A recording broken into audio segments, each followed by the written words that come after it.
आप देख रहे हैं Janwadi news top 20 sponsored by Shobhit university Meerut. Shobhit university, empowering nation through education. नमस्कार, स्वागत है आपका जनवाड़ी डिजिटल न्यूज की दुनिया में। मैं हूं आपके साथ अजीत आनंद। आइए नजर डालते हैं दिन भर की खास खबरों पर। लखनऊ में हुआ मुलायम सिंह यादव की पत्नी साधना गुप्ता का अंतिम संस्कार। मुख्यमंत्री योगी आदित्यनाथ ने किए अंतिम दर्शन। सपा संरक्षक मुलायम सिंह यादव की दूसरी पत्नी साधना गुप्ता का शनिवार को गुरुग्राम के मेदांता अस्पताल में निधन हो गया था। उनके पार्थिव शरीर को मुलायम सिंह यादव के सरकारी आवास पर अंतिम दर्शन के लिए रखा गया था। प्रदेश के मुख्यमंत्री योगी आदित्यनाथ ने रविवार को उनके अंतिम दर्शन किए। साधना गुप्ता का अंतिम संस्कार आज लखनऊ के पिपरा घाट में किया गया। ईदगाहों और मस्जिदों में पढ़ी गई नमाज। हर्षोल्लास के साथ मनाया जा रहा बकरीद का त्योहार। ईद उल अजहा का त्योहार बड़े हर्षोल्लास के साथ मनाया जा रहा है। ईदगाहों व मस्जिदों में नमाज पढ़ने के बाद लोगों ने एक दूसरे को बधाई दी। ईदगाहों व मस्जिदों के पास बड़ी संख्या में सुरक्षा बल तैनात किया गया था। अब गोवा में कांग्रेस पार्टी को लग सकता है बड़ा झटका। 7 विधायक भाजपा में हो सकते हैं शामिल। होटल में चल रही है बैठक। महाराष्ट्र संकट के बाद अब गोवा में कांग्रेस पार्टी के विधायकों में टूट की आशंका जताई जा रही है। बताया जा रहा है कि पार्टी के 7 विधायक भाजपा में शामिल हो सकते हैं। सूत्रों के मुताबिक विधायकों की बैठक गोवा की एक होटल में चल रही है। सीने पर सीएम योगी का टैटू गुदवाने वाले यामीन को मिली धमकी। आरोपी बोले, मस्जिद में आया तो जान से मार दूंगा। एटा में मुख्यमंत्री योगी आदित्यनाथ के प्रशंसक एवं भाजपा कार्यकर्ता यामीन सिद्दीकी को जान से मारने की धमकी मिली है। नया गांव थाना क्षेत्र के कस्बा सराय अगहत में इस रविवार को बकरीद की नमाज पढ़कर लौट रहे यामीन सिद्दीकी को कस्बे के ही 2 लोगों ने धमकी दी है। आरोप है कि उक्त लोगों ने यामीन को मस्जिद आने पर जान से मारने की धमकी दी है। दिल्ली जामा मस्जिद में 2 साल बाद लौटी रौनक। अमन चैन के साथ पढ़ी गई बकरीद की नमाज। कोरोना संक्रमण के कारण सुनसान हुए मस्जिद और ईदगाह 2 साल बाद एक बार फिर बकरीद के मौके पर गुलजार हो गए।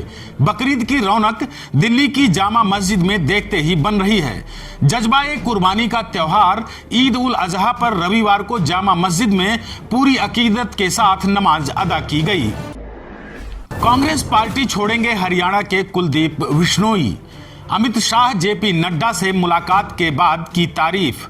ट्विटर बायो से हटाए सोनिया राहुल के फोटो। कांग्रेस पार्टी से निष्कासित विधायक कुलदीप बिश्नोई के पार्टी छोड़ने की चर्चाएं तेज हो गई हैं। कुलदीप ने केंद्रीय गृह मंत्री अमित शाह और भाजपा के राष्ट्रीय अध्यक्ष जेपी नड्डा से मुलाकात की है।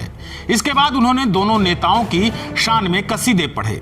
बिश्नोई ने शाह के लिए लिखा, अपनी जुबान के लिए सरेराह हो जाना बहुत कठिन है। वेस्ट यूपी की मस्जिदों ईदगाहों में पढ़ी गई नमाज। शहर काजी बोले, अल्लाह को कुर्बानी के खून नहीं, जज्बे की जरूरत। रविवार को बकरीद का त्योहार वेस्ट यूपी के मेरठ, शामली, बिजनौर, मुजफ्फरनगर, बागपत और सहारनपुर सहित सभी जिलों में शांतिपूर्ण ढंग से मनाया जा रहा है। सभी स्थानों पर सुरक्षा व्यवस्था चाक चौबंद रही। मस्जिदों और ईदगाहों के आसपास बड़ी संख्या में पुलिस फोर्स तैनात रहा। ईदगाहों और मस्जिदों में बकरीद की नमाज शांतिपूर्ण ढंग से संपन्न हुई। बनारस में भी अकीदत व एहतराम के साथ मनाया जा रहा जज्बाए कुर्बानी का त्योहार। मस्जिदें और ईदगाह 2 साल बाद हुए गुलजार।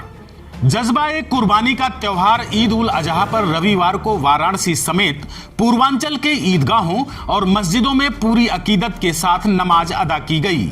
खुदा की बारगाह में नमाजियों ने बरकत और खुशहाली के लिए दुआ की। कोरोना संक्रमण के 2 साल बाद मस्जिद और ईदगाह फिर से गुलजार हुए। पत्नी ने सिपाही पति की करतूतों का वीडियो बनाकर किया वायरल। रंगरेलियां मनाते हुए पकड़ा गया पति, फिर जमकर की पिटाई। कानपुर में सिपाही को रंगरेलियां मनाना भारी पड़ गया। पत्नी ने सिपाही राजीव यादव को प्रेमिका के साथ रंगे हाथों पकड़ लिया, जिसके बाद पत्नी ने आरोपी सिपाही पति की जमकर धुनाई कर दी। यही नहीं, पति की करतूतों का पत्नी ने वीडियो बनाकर वायरल भी कर दिया। कार्रवाई के लिए पत्नी ने एडिशनल एसपी से शिकायत भी की है। T20 विश्व कप 2022 के लिए टिकटों की बिक्री शुरू।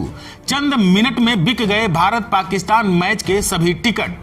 ऑस्ट्रेलिया में होने वाले T20 विश्व कप में भारत का पहला मैच पाकिस्तान से है। साल 2021 में T20 विश्व कप में भी टीम इंडिया का पहला मैच पाकिस्तान से था। इस बार साल 2022 में भी भारत का पहला मैच पाकिस्तान से है और इस मुकाबले के सारे टिकट बिक चुके हैं। आप देख रहे हैं Janwadi news top 20, sponsored by Shobhit university Meerut. Shobhit University, empowering nation through education. अब दुनिया का सबसे बड़ा सुपर हीरो बनेगा शक्तिमान। फिल्म मेकर्स ने आदि पुरुष के डायरेक्टर से किया संपर्क। मुकेश खन्ना का शक्तिमान अब 25 साल बाद बड़े पर्दे पर वापसी करने जा रहा है। 90 के दशक का चर्चित धारावाहिक शक्तिमान अब फिल्म का रूप लेने के लिए पूरी तरह से तैयार है। सूत्रों की माने तो इस फिल्म में रणवीर सिंह पंडित गंगाधर विद्याधर मायाधर ओंकार नाथ शास्त्री उर्फ शक्तिमान का किरदार निभाएंगे। ओम राउत आदि पुरुष के बाद ही शक्तिमान पर काम शुरू करेंगे। श्रीलंका संकट पर भारत की पहली प्रतिक्रिया। विदेश मंत्री बोले, हमने दोस्ती निभाई है, आज भी देंगे साथ। आर्थिक परेशानी झेल रहे श्रीलंका को भारत ने आश्वासन दिया है। भारत के विदेश मंत्री एस जयशंकर ने कहा है कि हमने पहले भी साथ दिया था और आज भी मजबूती के साथ श्रीलंका के साथ खड़े हैं। विदेश मंत्री ने कहा, हम हर संभव मदद करने की कोशिश कर रहे हैं और हमेशा मददगार रहे हैं। जयशंकर ने कहा कि श्रीलंका में अभी कोई शरणार्थी संकट नहीं है। ठग सुकेश चंद्रशेखर की सेवा में जुटे थे तिहाड़ जेल के 82 कर्मी। सभी आरोपियों के खिलाफ ईओडब्ल्यू ने दर्ज किया केस। तिहाड़ जेल में बंद ठग सुकेश चंद्रशेखर को ऐशो आराम उपलब्ध कराने के मामले में ईओडब्ल्यू जांच कर रही है। ईओडब्ल्यू ने तिहाड़ जेल के 82 कर्मियों के खिलाफ सुकेश चंद्रशेखर को मदद किए जाने को लेकर मामला भी दर्ज किया है।